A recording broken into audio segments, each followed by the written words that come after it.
प्रेमाची गोष्ट या मालिकेच्या आजच्या भागामध्ये आपण पाहणार आहोत. मुक्ता एकटीच तिच्या रूममध्ये बसलेली असते आणि तिला सतत सईसोबत घालवलेले क्षण आठवत असतात आणि त्यामुळे ती स्वतःशीच हसत असते. त्याच वेळी मिहिका त्या ठिकाणी येते. ती मुक्ताला म्हणते की आज खूप दिवसांनंतर काहीतरी गोड खाण्याचा योग जुळून आला आहे, नाहीतर गेले काही दिवस आपल्याला खरंच खूप मनस्ताप झाला. आणि मग ती मुक्ताच्या आवडीचा आम्रखंड तिला भरवते. मात्र मुक्ता ते खात नाही. ती मिहिकाला म्हणत असते की सई आनंदात तर असेल ना ग. आणि त्यानंतर ती स्वतःच म्हणते की सई आनंदातच असेल, कारण आता ती तिच्या आईसोबत आहे आणि आईसोबत मूल आनंदातच असतं. मात्र त्यानंतर ती पुन्हा मिहिकाला विचारते की मग मला इतकं अस्वस्थ का वाटते तेच कळत नाही. आणि मुक्ताची ही अवस्था बघून मिहिका म्हणते की ताई, असं वाटत आहे की तूच सईची आई आहे. आणि ते ऐकून मुक्ता तिच्याकडे बघतच राहते. तर मिहिका तिला म्हणते की ताई, माहीत नाही का, पण मला ती सावनी थोडी विचित्र वाटली, कारण ती सईला घेऊन जाण्यासाठी आली होती मात्र गाडीतच बसून राहिली. जर तिच्या जागी तू असती तर तू सगळ्यात पुढे आली असती. आणि त्यावर मुक्तासुद्धा हसून हो म्हणते. आणि त्यानंतर त्या दोघीजणी सईबद्दलच बोलत असतात. सईला काय आवडतं काय आवडत नाही हे मुक्ता मिहिकाला सांगत असते.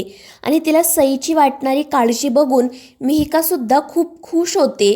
ती पुन्हा एकदा मुक्ताला म्हणते की ताई, असं वाटत आहे की तूच त्या सईची आई आहे. आणि ते ऐकून मुक्ताला धक्का बसतो. तर दुसरीकडे सावनी सईला तिच्या घरी घेऊन जाते आणि मग ती सईला तिची रूम दाखवते. ती सईला म्हणत असते की ही एवढी मोठी रूम फक्त तुझ्या एकटीसाठी आहे, यातील प्रत्येक गोष्ट तुझी आहे. मात्र त्यावर सई काहीच बोलत नाही. त्यानंतर सावनी तिला सांगते की तुला चित्र काढायला आवडतात ना, मग आपण दोघीजणी मिळून चित्र काढू. आणि मग ती लगेच चित्रकलेचं सामान घेऊन येते. मात्र सई फक्त तिच्याकडे एकटक बघत असते. ती सावनीसोबत काहीच बोलत नाही.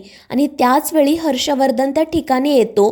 तो त्याच्या एका क्लायंटसोबत बोलत असतो आणि त्यानंतर तो त्यांना सांगतो की मी सावनीला घेऊनच पार्टीला येईल. त्यानंतर सावनी त्याला नक्की कोणाचा फोन होता ते विचारते. त्यावर हर्षवर्धन सांगतो की अभिजित राजेंचा फोन होता, त्यांनी स्वतःहून आपल्याला पार्टीसाठी इन्व्हाइट केलं आहे. त्यावर सावनी म्हणती, हे तेच अभिजित राजे आहेत ना ज्यांनी तुला कॉन्ट्रॅक्ट न देता सागरला दिलं होतं. त्यावर हर्षवर्धन हसतच हो म्हणतो. आणि मग तो सावनीला सांगतो की तू छान तयार हो, आपल्याला आज पार्टीसाठी जायचं आहे. मात्र सावनी म्हणते की सई आजच घरी आली आहे, तिला असं घरी एकटीला सोडून आपण पार्टीसाठी कसं जायचं. मात्र ते ऐकून हर्षवर्धन चिडतो. तो म्हणतो की सावनी, याआधी जशी तू पार्टीला माझ्यासोबत यायची तसंच आजसुद्धा यायचं. त्यावर सावनी त्याला समजवण्याचा प्रयत्न करते.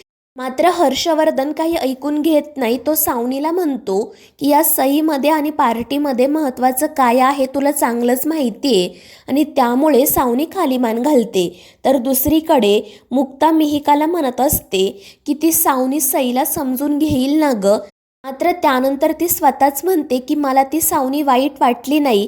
ती वाईट कशी काय असू शकते, कारण ती एक आई आहे आणि आई कधीच वाईट नसते. पुढे ती म्हणते की कदाचित तो हर्षवर्धन तिला सईकडे येऊ देत नसेल, त्यामुळे ती मगाशी अस्वस्थ वाटत असेल, पण एक आई म्हणून ती खरंच खूप चांगली असणार आहे. आणि त्यावर मिहिका म्हणते की हो ताई. आणि त्यानंतर त्या दोघीजणी बाहेर जातात. तर दुसरीकडे हर्षवर्धन सावनीला सांगत असतो की जोपर्यंत पार्टीमध्ये माझ्या एका हातामध्ये बियर आणि दुसऱ्या हातामध्ये सावनीचा हात नसेल तर मग ती पार्टी वाटतच नाही, किंवा मग तो हर्षवर्धन तरी नाही. आणि मग तो सावनीला सांगतो की आजच्या पार्टीसाठी तू छान तयार हो, सगळ्यांचं लक्ष फक्त तुझ्याकडेच असायला हवं, सगळ्यांनी तुझं कौतुक करायला हवं की तू कशी त्या सागरच्या विरोधात लढून सईला तुझ्याकडे घेऊन आली. आणि त्यावर सावनीसुद्धा हसतच हो म्हणते. तर हर्षवर्धन तिला सांगतो की उद्याचा दिवस खूप महत्त्वाचा आहे, कारण उद्या तुझ्या आणि सागरच्या डिवोर्सची शेवटची तारीख आहे.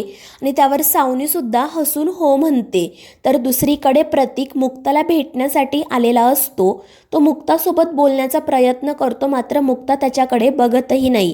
त्यानंतर प्रतीक तिला म्हणतो की मुक्ता, मला माफ कर, मी काल जे काही वागलो ते चुकीचं होतं, पण मी त्या क्षणी रिॲक्ट झालो, कारण माझ्यासमोर जे काही चाललं होतं त्यामुळे मला काय करावं ते सुचलं नाही. आणि माझ्या घरचे सुद्धा सुद्धा ओव्हर प्रोटेक्टिव्ह झाले होते. त्यावर मुक्ता म्हणते की प्रतीक ठीक आहे, मला आता या गोष्टींचा काही फरक पडत नाही. मात्र प्रतीक तिला समजावण्याचा प्रयत्न करतो आणि त्यानंतर तो मुक्ताला प्रपोज करत लग्नाची मागणी घालतो. मात्र मुक्ता त्याला उठायला सांगते. ती म्हणते की प्रतीक प्लीज तू हे सगळं करू नको, कारण मी तुझ्याशी लग्न करणार नाही. आणि ते ऐकून प्रतीकला धक्का बसतो. तो मुक्ताला समजवण्याचा खूप प्रयत्न करतो. मात्र मुक्ता म्हणते की प्रतीक काल मला सगळ्यात जास्त तुझ्या आधाराची गरज होती, मात्र तू माझ्यासोबत नव्हता. त्यामुळे यापुढे तरी तू माझ्या सुखदुःखात माझ्यासोबत असशील याची काय गॅरंटी आहे. पुढे ती म्हणते की माझी आई नेहमी म्हणते की जो माणूस मनात असेल तोच जर मंडपात असला तर संसार सुखाचा होतो. मात्र तू आता माझ्या मनातून देखील उतरला आहे. आणि ते ऐकून प्रतीक खाली मान घालतो तर मुक्ता त्याला जायला सांगते. मात्र प्रतीक तरीही तिला समजावण्याचा प्रयत्न करतो. त्यामुळे मुक्ता स्वतः घराचा दरवाजा उघडते आणि प्रतीकला तेथून जायला सांगते. मात्र प्रतीक निघत असताना सागर त्या ठिकाणी येतो. तर प्रतीक लगेच त्याला म्हणतो की सर, तुम्ही सांगितल्याप्रमाणे मी हिच्यासोबत बोलण्यासाठी आलो, मात्र ही मुलगी काही ऐकूनच घेत नाहीये. आणि त्याचं हे बोलणं ऐकून मुक्ताला धक्का बसतो. ती रागातच सागरकडे बघत असते. तर सागर प्रतीकला म्हणतो की तू खरंच खूप लकी आहे. एक वेळ तू सिंगल राहा, पण या अशा मुलीसोबत लग्न करू नको, कारण या अशा मुली कोणाच्याच प्रेमाच्या लायकीच्या नसतात. आणि ते ऐकून मुक्ता रागातच तेथून निघून जाते. तर प्रतीक सागरला म्हणत असतो की सर, तुम्ही सांगितल्याप्रमाणे मी केलं आहे, आता प्लीज माझ्या कॉन्ट्रॅक्टचं बघा. मात्र त्यावर सागर काहीच बोलत नाही. तो रागातच तेथून निघून जातो आणि प्रतीकच्या तोंडावरच घराचा दरवाजा बंद करतो. तर दुसरीकडे मुक्ता स्वयंपाक बनवत असते. मात्र तिच्या नजरेसमोर सतत सईचा चेहरा येत असतो. तिचं दुसरीकडे कुठेही लक्ष लागत नाही आणि त्यानंतर ती खूप अस्वस्थ होते. आणि मग ती एकच चपाती खूप वेळ लाटत बसते. त्याच वेळी माधवी त्या ठिकाणी येते आणि मुक्ताची ही अवस्था बघून तिलाही वाईट वाटते. ती मुक्तासोबत बोलण्याचा प्रयत्न करते. मात्र मुक्ताचं तिच्या बोलण्याकडेही लक्ष नसतं. चपात्या करत असताना तिचा हात देखील भाजतो आणि त्यामुळे माधवी तिला म्हणते की तू सईला फोन कर, तिच्यासोबत बोल, म्हणजे तुला बरं वाटेल. मात्र मुक्ता नकार देते आणि रडतच तेथून निघून जाते. तर माधवी सईसाठी आणि मुक्तासाठी स्वामींकडे प्रार्थना करत असते. तर दुसरीकडे सावनी सईसाठी खूप सारा नाश्ता घेऊन येते. ती सईला म्हणत असते की तुला जे हवं ते तू खा. त्याचवेळी हर्षवर्धन तिथे येतो आणि तो सावनीला पटकन तयार व्हायला सांगतो. मात्र सावनी म्हणत असते की सईचा आज पहिलाच दिवस आहे, तिला काय हवं नको ते मला बघू दे. मात्र हर्षवर्धन तिचं काही ऐकून घेत नाही. तो म्हणतो की घरात इतक्या मेड आहेत, त्या देतील सईकडे लक्ष. आणि मग तो एका बाईला तिथे बोलावून घेतो. सावनी तिला सांगते की तुम्ही सईला काय हवं नको ते बघा, आणि मग ती तेथून निघून जाते. त्यानंतर सावनी पार्टीला जाण्यासाठी छान तयार होते. तिला बघून हर्षवर्धन खूपच खुश होतो आणि ते दोघेजण सागरबद्दल बोलत असतानाच सई त्या ठिकाणी येते. ती लपूनच या दोघांचं बोलणं ऐकत असते. सावनी हर्षवर्धनला सांगत असते की उद्या कोर्टामध्ये सईच्या कस्टडीचा सुद्धा विषय निघणार. तर हर्षवर्धन म्हणतो आणि मला पूर्ण खात्री आहे ती केससुद्धा आपणच जिंकणार आणि तो सागर हारणार. आणि ते ऐकून सईला खूप वाईट वाटतं. मात्र त्याच वेळी सावनीचं तिच्याकडे लक्ष जातं. त्यामुळे सई घाबरते आणि पटकन तेथून निघून जाते. तर दुसरीकडे मिहीर सागरला सांगत असतो की त्या अभिजित राजेंनी आपल्याला सुद्धा पार्टीसाठी इन्व्हाइट केलं आहे. मात्र सागर पार्टीला जायला नकार देतो. परंतु मिहीर म्हणतो की मी त्या पार्टीसाठी जाणार आहे, कारण तुझ्या मागे कोण काय बोलतंय हे मला बघायचं आहे, म्हणजे मी त्यांना बरोबर उत्तर देईल. आणि त्यावर सागर काहीच बोलत नाही. त्याचवेळी लक्कीसुद्धा त्या ठिकाणी येतो. तो मिहीरला म्हणतो की मी सुद्धा तुझ्यासोबत पार्टीला येणार आहे. आणि मग मिहीरसुद्धा हो म्हणतो. तर मित्रांनो, या मालिकेच्या पुढील भागांमध्ये आपण पाहणार आहोत सागर आणि मुक्ता अनेक वेळा एकमेकांसमोर येत असतात, मात्र ते दोघेही एकमेकांसोबत काही बोलत नाही.